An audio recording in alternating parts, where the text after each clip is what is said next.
Well, a warm welcome to this talk. Now, it appears the French government are producing a survival guide for all of its citizens to be released fairly soon. That's surprising to an extent. Are they expecting something? We might be looking at some possibilities in a minute. But also, what surprised me was the way that media have picked this up. Now, mainstream media has got this legacy media, just ignores masses and swathes of hugely important material, but they all seem to have picked up on this one, which is interesting. Wonder if they know something that we don't. This is one of the older ones from the French government here. So your emergency kit. It says up here, no electric, no gas, no running water, roads blocked. First 72 hours are the most difficult. Kit means you can stay at home and wait for help, and also useful if you have to get up and go, like for a grab bag. Now, I don't want anyone getting the impression I'm good at French. I'm not. I've got a friend to translate this. But it's fairly obvious the things they're showing here. So radio and batteries, medicines, first aid kit, going down, tools, food, warm clothes, waterproofs, torches, batteries, charger, not that there'll be any electricity. They're also just suggesting money, water, glasses, photocopies of documents, keys, things to keep you amused, things that you would expect and are all fairly obvious. In fact, one critic has said, what's going to happen next? Is the French government going to recommend not going snorkeling in tsunamis? But I think there might be a little more to it than that. Now, it comes from here. This is the French version. This is the English language version. The General Secretariat for Defence and National Security. And let's look at some of the things that are being said about this, because it's the way that the media has picked this up that makes me, I wouldn't say concerned, but it certainly arouses some interest. And we'll be suggesting a few things to do towards the end of this video as well. Now, that's the group there. Always check out the links for yourself. They're there. Now, they're talking about the possibility of armed conflict. Now, armed conflict, are they thinking about war? Are they thinking about civil war? Are they thinking about extreme civil unrest? All interesting, if somewhat alarming, possibilities. They also mention invasion, natural disasters, industrial accidents, nuclear leak, or any other imminent threat. Now, this is going to be 20 pages, 63 measures apparently, so we look forward to what those will be. How to protect yourself and those around you, what to do if a threat is imminent, how to join local defence units. Now, this is interesting. Joining local defence units. Would these be armed? We don't know. What areas would they affect? We don't know. Reserve units, firefighting groups kind of make sense. And if approved, this is all going to be sent to households soon. So as you'll see, quite a few unknowns there. And why has this been picked up as enthusiastically as it has? And we'll look at some other countries in a minute that are doing similar things. So the French government here advising people to put together a survival kit. At least 6 litres of water, which isn't much at all. A dozen tins of food, batteries and torch, basic medical supplies, paracetamol. That's Tylenol in America. Compresses, saline solutions. I will be improving on this later, just hang on. In case of a nuclear attack, residents should lock their doors, apparently.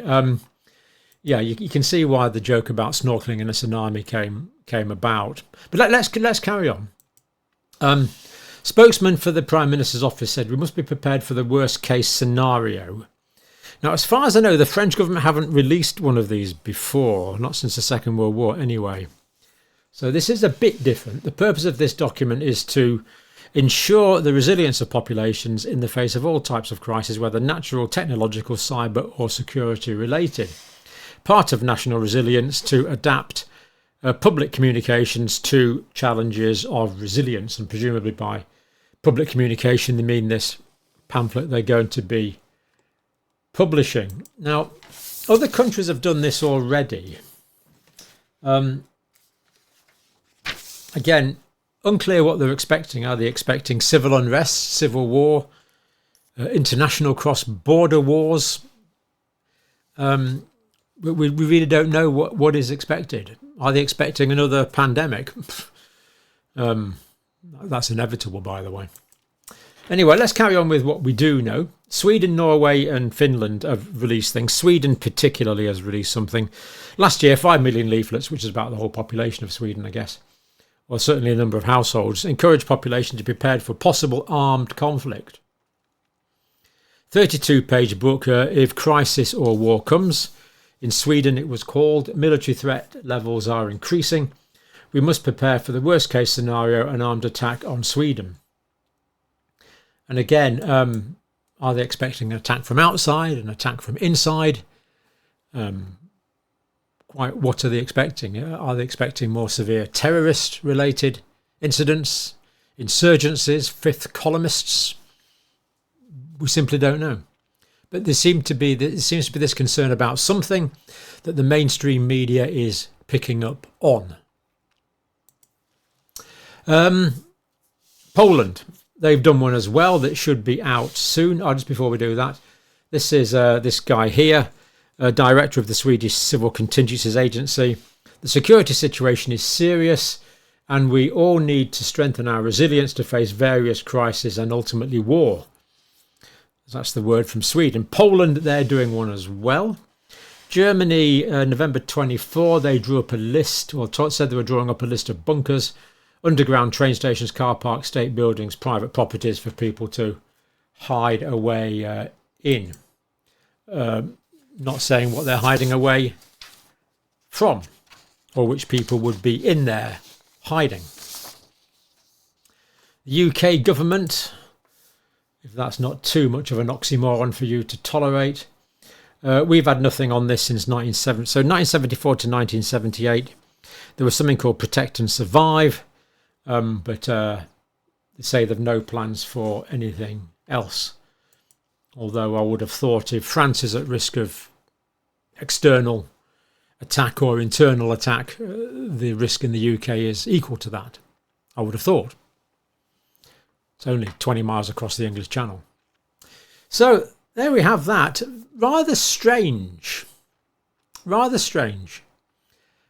Clearly there's more we don't know than we do know on this one, but we will watch it with interest. But in the meantime, I've just done a really brief sort of brainstorm on things that are a good idea to have in the house. Sort of just general advice, really, things that are a good idea. For health and strength, we need obviously a supply of water. Like one of those barrels you get for caravanning would be good, that holds quite a lot of water. Dried and tinned foods, you don't need to go through that. Some sort of cooking thing, fuel, a lighter would be useful. All the usual meds that you take, of course, you must have at least a month's supply of those in whatever medications you take normally. Vitamins and minerals would be good as well. And why not plant fruit trees? Then if it was in season, you could just pop out and pick some apples if someone hadn't pinched them already. But localised food supply, it's not a joke. It's a real idea. It's a real idea. For general utility, I've thought of communication devices, radio. Of course, we're assuming there's no electricity, so torch batteries, power blocks. Basic hand tools would be good. Swiss Army knives and, I don't know, hammers, saws, hacksaws. Basic tools are a good idea. Clothes, boots, waterproof, and of course your normal visual aids. For illnesses, now it's a good idea if we could to have some broad spectrum antibiotics in the house. Some painkillers in the house would be good if we're allowed them, if the nanny state allowed us to keep drugs at home, which they don't. Antihistamines, probably a good idea. Which we can get, ibuprofen and paracetamol. Now, ibuprofen is non-steroidal anti-inflammatory drug. Paracetamol is Tylenol or acetaminophen. I include these not because they're particularly useful drugs for adults, although they can be good painkillers. I include them because for children with a fever, they can be very, very useful, especially children under the age of 2. In syrup form. And the other thing I've included here that I think is a really good idea actually is ORS, oral rehydration salts.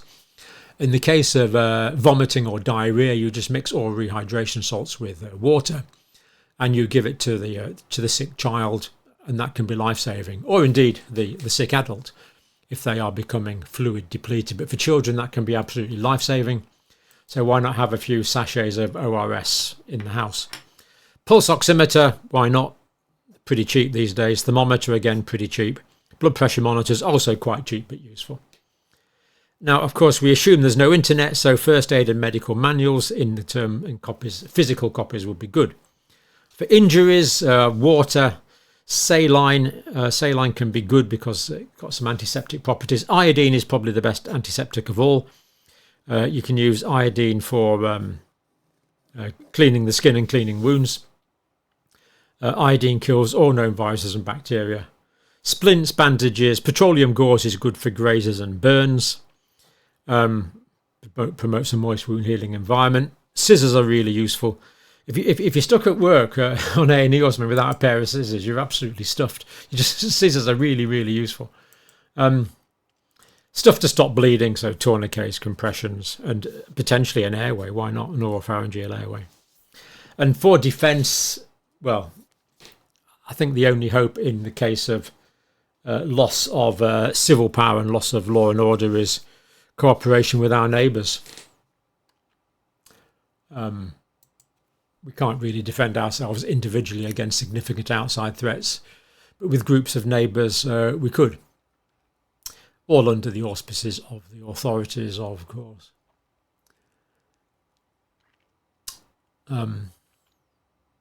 Just looking outside there, it's a really nice day. Maybe you can see a bit of sun on the woods. That's quite nice.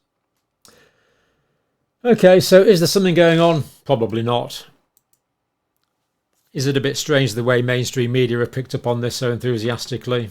Yeah, maybe a little bit. Would it do any harm to have a few things in the home or handy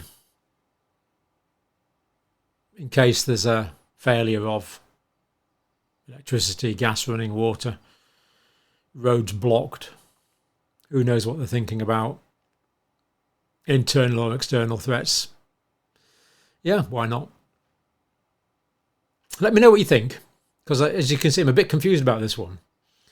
But it's interesting the way it's been picked up on. So we'll leave it at that, and we'll leave it at that. Let me know what you think. It's an interesting one.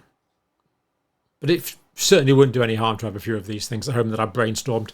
Literally, I just brainstormed these things in a few minutes. If you've got some ideas, let me know as well, and we can add to a list of inexpensive things to stock up with, just in case. For now, thank you for watching.